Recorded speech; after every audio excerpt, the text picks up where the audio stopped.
इकबाल अपने अब्बू के साथ रहता था और उसके अब्बू किसी बीमारी के कारण चल नहीं सकते थे। वह कम उम्र में ही बाहर जाने लगा और लोगों के जूते पॉलिश करके पैसे कमाने लगा। वह अपना और अपने अब्बू का पेट भरने के लिए पैसे कमाता था। उसके अब्बू की बीमारी इतनी बढ़ गई थी कि कुछ दिनों में ही उसके अब्बू की मृत्यु हो गई। उस लड़के के पास इतने पैसे भी नहीं थे कि वह अपने अब्बू का अंतिम संस्कार अच्छे से कर सके। उसने जैसे तैसे अपने अब्बू को कब्रिस्तान में दफनाया। उसने यह सब कुछ अकेले किया और उसे समझ में नहीं आया कि सुबह से शाम हो गई और शाम से कब रात हो गई। उसके अब्बू की मृत्यु के बाद वह बहुत बेबस और अकेला महसूस करने लगा। वह सोचने लगा कि अब वह क्या करेगा और रोते रोते घर की ओर बढ़ा। जब वह घर चल रहा था तो उसे पीछे से किसी ने आवाज़ दी और अचानक रुक गया। उसके पिताजी उसे इको कहकर पुकारते थे। उसे लगा कि वह सपना देख रहा है। उसके कान बज रहे हैं। तभी पीछे से आवाज़ आई, इको बेटा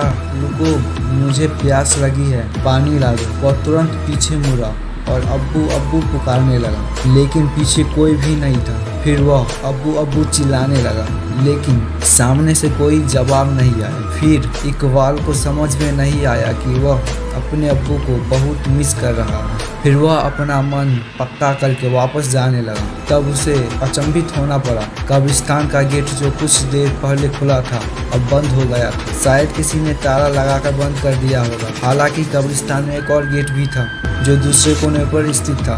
इकबाल को उस गेट तक पहुंचने के लिए कब्रिस्तान के बीच से जाना पड़ेगा, पर उसके पास और कोई विकल्प नहीं था, इसलिए वह दूसरे गेट की तरफ जाने लगा। बहुत रात हो चुकी थी, तेज हवा चल रही थी और कब्रिस्तान में सन्नाटा था। अंधेरे में वह कब्रिस्तान भयानक लग रहा था। इकबाल तेजी से वहां से बाहर निकलना चाहता था, पर थोड़ी दूर जाने पर उसे कुछ अजीब दिखाई दिया। वहां एक आदमी घुटनों पर झुककर बैठा हुआ था। इकबाल सोच रहा था कि आदमी ऐसे सुनसान कब्रिस्तान में अकेले क्या कर रहा है। इकबाल ने आवाज लगाई, पर आदमी ने कोई जवाब नहीं। इकबाल उसके पास गया और उसके पीठ पर हाथ रखा।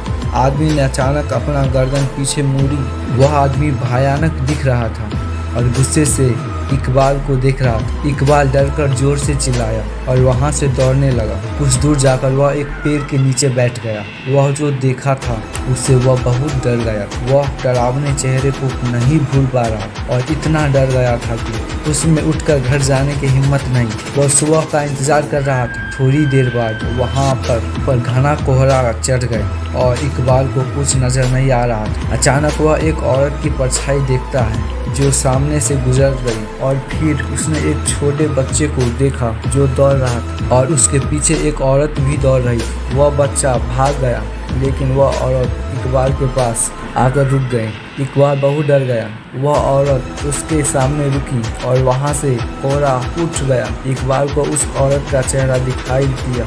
वह औरत ऐसे दिख रही थी जैसे कि मानो वह कई सालों से कब्र में दफन थी। वह अभी वो उसके सामने आ गई है। वह औरत डरावनी लग रही थी और धीरे धीरे इकबाल की तरफ बढ़ रही थी। जब इकबाल भागने के लिए उठा तो उसका पैर फिसल गया और वह पास की कब्र में गिर गया। वह कब्र से बाहर निकलने की कोशिश कर रहा था, लेकिन वह बाहर नहीं निकल पा रहा था। उसे लगा कि किसी ने पीछे से पकड़ रखा है। जब उसने पीछे देखा तो वह औरत उसका गला पकड़ रखा था और इकबाल कब्र के नीचे जा रहा था। धीरे धीरे इकबाल की आंखें बंद होने लगी। तभी अचानक किसी ने उसका हाथ पकड़कर उसको बाहर खींचा, लेकिन वहाँ कोई नहीं था। इकबाल कब्रिस्तान के गेट की तरफ भाग गया। वहाँ से बाहर निकला।